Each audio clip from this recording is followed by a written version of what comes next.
نواز شریف کو بیرون ملک علاج کے لیے ECL سے نام نکلنے کا انتظار. نیب نے گیند پھر وزارت داخلہ کے کورٹ میں ڈالی. وزارت داخلہ نے وفاقی کابینہ کی ذیلی کمیٹی کے کورٹ میں ڈال دی. نیب نے خط کے جواب میں لکھا کہ وزارت داخلہ مجاز اتھارٹی ہے, ECL سے نام نکالنے کا فیصلہ خود کرے. وفاقی حکومت نواز شریف کا نام ہٹانے کا اختیار رکھتی ہے. نواز شریف کا نام ECL سے نکالنے پر PTI میں تقسیم. وفاقی کابینہ کے اراکین کی اکثریت نام ECL سے نکالنے کی مخالف. چودھری سرور کا کہنا ہے نواز شریف کا نام آج ہی ECL سے نکال لیا جائے گا. سب فکر مند ہیں. مریم نواز کی والد کے ساتھ بیرون ملک جانے کی خواہش دم توڑ گئی. پاسپورٹ عدالتی تحویل سے واپس لینے کے لیے فوری درخواست دائر نہ کرنے کا فیصلہ. ذرائع کے مطابق لندن میں نواز شریف کی صحت کی صورتحال دیکھ کر درخواست دائر کرنے کا فیصلہ کیا جائے گا. قانونی ٹیم نے مریم نواز کو فوری طور پر لاہور ہائی کورٹ سے رجوع نہ کرنے کا مشورہ دے دیا.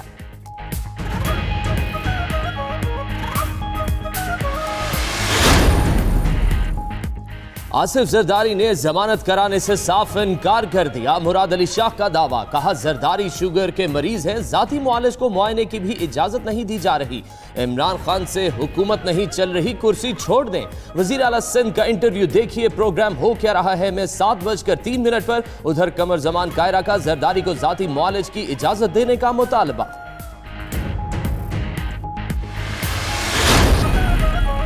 اسلام آباد میں آزادی مارچ کے شرکاء کا مطالبات کی منظوری کے لیے مزید اقدامات کرنے کا فیصلہ. JUI کی کور کمیٹی کا اجلاس اور اپوزیشن جماعتوں کی تجاویز کا جائزہ. مولانا فضل الرحمان کی جانب سے آج ہی اگلے مرحلے کا اعلان متوقع.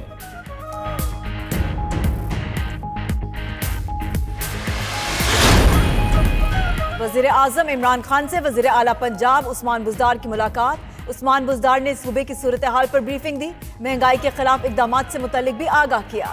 وزیر اعظم کی زیر صدارت معاشی ٹیم کا بھی اجلاس. ملکی معاشی صورتحال کا جائزہ. عمران خان نے کہا یوٹیلیٹی سٹورز کو 6 ارب کی فراہمی سے عوام کو ریلیف ملے گا.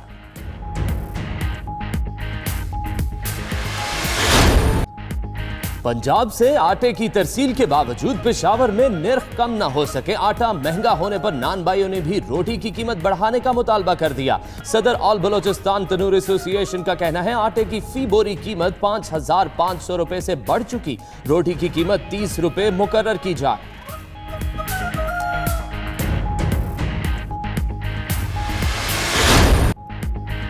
سبزیوں کی قیمتیں کم نہ ہو سکی. ٹماٹر 250 سے 300 روپے فی کلو میں فروخت. ہری مرچ 120, پیاز 80 اور آلو 50 روپے فی کلو بکنے لگا. بجٹ بڑھنے پر خواتین بھی پریشان. ٹور میچ میں اسد شفیق کے ناقابل شکست 157 رنز. بابر اعظم نے بھی سینچری بنا دی. پاکستان کی آسٹریلیا A کے خلاف 3 روزہ پریکٹس میچ کے پہلے دن عمدہ بیٹنگ. 3 وکٹوں پر 336 رنز بنا ڈالے. کپتان اظہر علی 11, شان مسعود 22 اور حارث سہیل 18 رنز بنا سکے.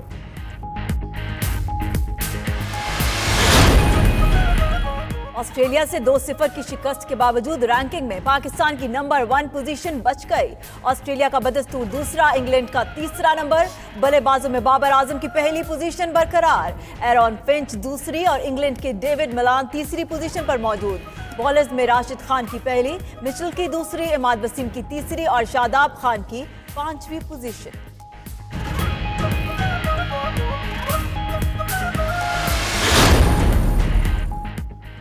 سورج کے مکھڑے پہ کالا کالا تل. عطارد زمین اور سورج کے درمیان آ گیا. پاکستان کی ساحلی پٹی کے علاقوں میں بھی ڈوبتے سورج کے سامنے سیارے عطارد کا نظارہ کیا گیا.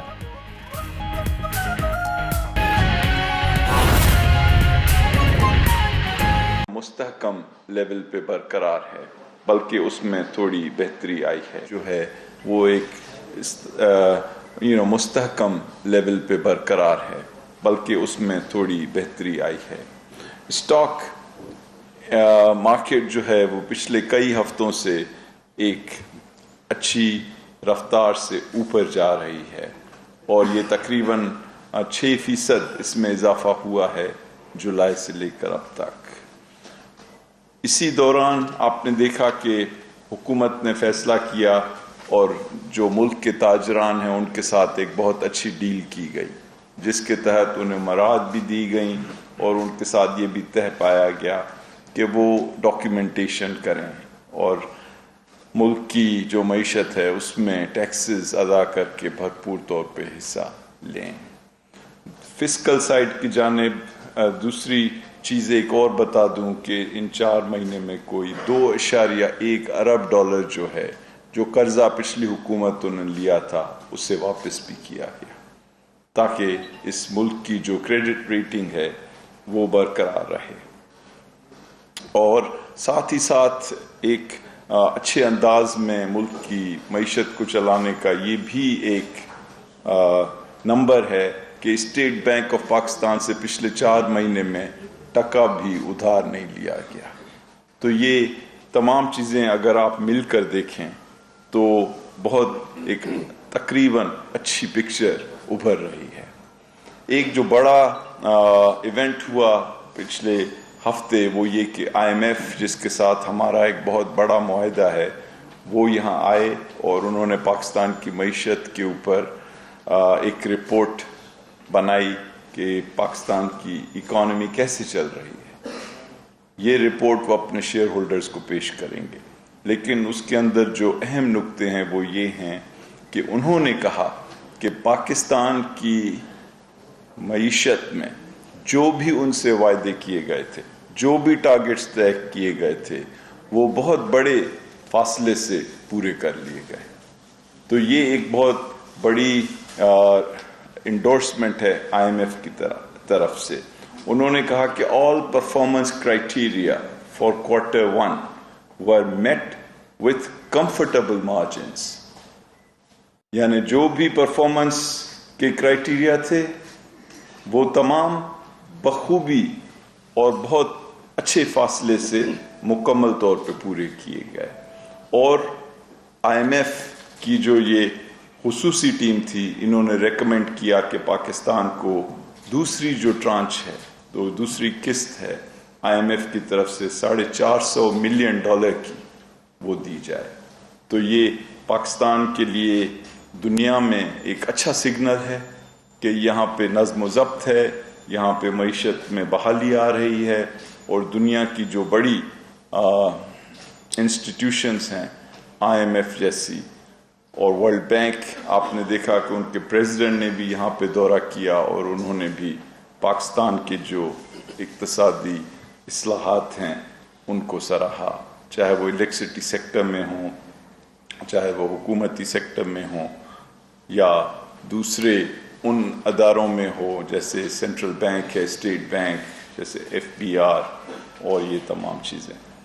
تو یہ 2 بڑی چیزیں. اب تیسری چیز یہ کہ یہاں پر کچھ ایسے ڈیمانڈز ابھرتے رہے ہیں اور کچھ ایسی ضروریات ہیں جن پہ اب ہم مکمل دھیان دے کر ان کو حل کرنا چاہتے ہیں. تو اس کے لیے میں چند جو ہے اناؤنسمنٹس کرنا چاہتا ہوں. پہلی بات یہ کہ نیا پاکستان کا جو پروگرام ہے پرائم منسٹر عمران خان کا کہ لوگوں کو گھر بنا کر اور بنوا کر دیے جائیں, اس کے لیے ہم اس وقت تک 30 ارب روپے اضافی ایلوکیٹ کر رہے ہیں. ان ایلوکیشن یعنی اس اضافی رقم کی وجہ سے ہم یہ سمجھتے ہیں کہ کوئی 300 ارب روپے کے گھر جو ہیں بن سکیں گے اور حکومت جو ہے اس میں 30 ارب روپے اپنی طرف سے سبسڈی کے طور پر دے گی. دوسری چیز یہ کہ جو بھی بزنسز ان گھروں کو بنانے میں مددگار ثابت ہوں گے اور اس ایکٹیویٹی میں پارٹیسپیٹ کریں گے ان کے لیے ٹیکس جو ہے اس میں بھی ایک خصوصی ریٹ رکھا جائے گا. اب آپ آ جائیں ایکسپورٹرز کی طرف. اس حکومت کا بنیادی ایک جو محور ہے اقتصادی پالیسی کا وہ یہ ہے کہ کیسے ایکسپورٹس کو بڑھایا جائے, یعنی اپنی چیزیں باہر کے لوگوں کو کیسے بیچی جائیں. تو اس کے لیے ہم نے فیصلہ کیا ہے کہ ہم 200 ارب روپے اضافی ایکسپورٹرز کو دیں جسے سبسیڈائز کیا جائے. یعنی اس وقت اگر سود جو ہے وہ زیادہ محسوس کیا جا رہا ہے تو اس میں کمی کی جائے اور جو ڈفرنس ہے وہ حکومت ادا کرے. تو یہ 200 ارب روپے کا اضافی قرضہ اگر ایکسپورٹرز لیں تو یہ سستے داموں دیا جائے گا اور اس کی جو گیپ ہے وہ حکومت اپنے اخراجات سے برداشت کرے گی۔